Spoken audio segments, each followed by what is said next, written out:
Hello friends, welcome to ADG சமையல். இன்றைக்கான வீடியோவில் ஆட்டுக்கால் பாயா செய்யலாமா? அதுக்கு முதல்ல ஆட்டுக்காலை நல்லா சுடு தண்ணி ஊற்றி க்ளீன் பண்ணி வச்சுக்கோங்க. இப்போ ஒரு குக்கரில் நம்ம க்ளீன் பண்ணி வச்சுருக்க ஆட்டுக்காலை உள்ளே சேர்த்து 1 கப் அளவு சின்ன வெங்காயம், 1 தக்காளி, 2 பச்சை மிளகா, 1 முழு பூண்டையும் தோலை நீக்கிட்டு சேர்த்துக்கோங்க. இப்போது வேக வைக்கிறதுக்கு தேவையான அளவு தண்ணி சேர்த்துக்கோங்க. 1/2 டேபிள் ஸ்பூன் மஞ்சள் தூள், 1 டேபிள் ஸ்பூன் சீரகத்தூள், 1 டேபிள் ஸ்பூன் இஞ்சி பூண்டு பேஸ்ட், தேவையான அளவு கல்லுப்பு சேர்த்து நல்லா கலந்து விட்டுக்கோங்க. இப்போது குக்கரை மூடிட்டு 7லேருந்து 8 விசில் வரைக்கும் வரட்டும். அதுக்குள்ளே நம்ம ஒரு தேங்காய் பேஸ்ட் ரெடி பண்ணிடலாம். ஒரு மிக்சர் ஜாரில் 1/2 கப் தேங்காய், 2 பச்சை மிளகா காரத்துக்கேற்ப சேர்த்துக்கோங்க, 5லேருந்து 6 முந்திரி, 1/2 டேபிள் ஸ்பூன் கசகசா, 1 டேபிள் ஸ்பூன் சோம்பு நல்லா நைஸாக அரைச்சி வச்சுக்கோங்க.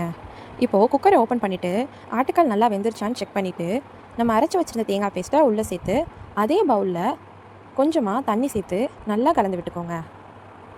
இப்போது 2 நிமிஷத்துக்கு நல்லா கொதிக்க விட்டு இறக்கிடுங்க. இப்போ இதுக்கு ஒரு தாளிப்பு கொடுத்துடலாம். ஒரு கடாயில் தேவையான அளவு நல்லெண்ணெய் சேர்த்துக்கோங்க.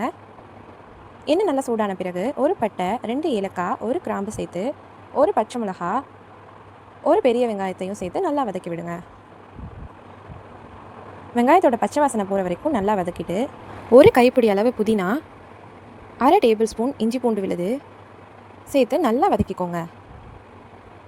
வெங்காயத்தோட கலர் மாறுற வரைக்கும் நல்லா வதக்கிட்டு ஆட்டுக்கால் பாயால் உள்ளே சேர்த்து நல்லா மிக்ஸ் பண்ணிடுங்க. இப்போது 1 கைப்பிடி அளவுக்கு தாராளமாக மல்லி இலைகளை சேர்த்துக்கோங்க. இப்போது சுட சுட இடியப்பத்தோட இந்த ஆட்டுக்கால் பாயாவை நிறையா ஊற்றி சாப்பிட்டிங்கன்னா சும்மா அட்டகாசமாக இருக்கும். கண்டிப்பாக எல்லோரும் ட்ரை பண்ணி பாருங்கள். இந்த மாதிரி மோர் ரெசிபீஸ்க்கு ஏடிஜி சமையலை சப்ஸ்கிரைப் பண்ணுங்கள். உங்கள் ஃப்ரெண்ட்ஸ் அண்ட் ஃபேமிலிக்கு ஷேர் பண்ணுங்கள். தேங்க்யூ ஃபார் வாட்சிங்.